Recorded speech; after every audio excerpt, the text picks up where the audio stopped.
I don't know where the strange clicking sound is coming from, guys, but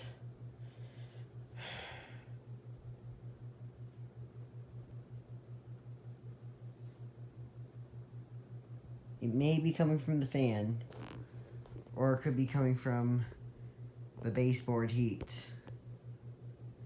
By the way, I have that Lasco fan in there because one time there was fumes. In just in case there's ever fumes from the tile people or painters.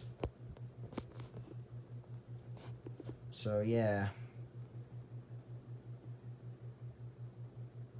I have it on high right now because the tile people, because they like to open the windows and the heat's on too hot and the room gets too hot sometimes, and I have to have the fan running on high. So yeah, thanks for watching.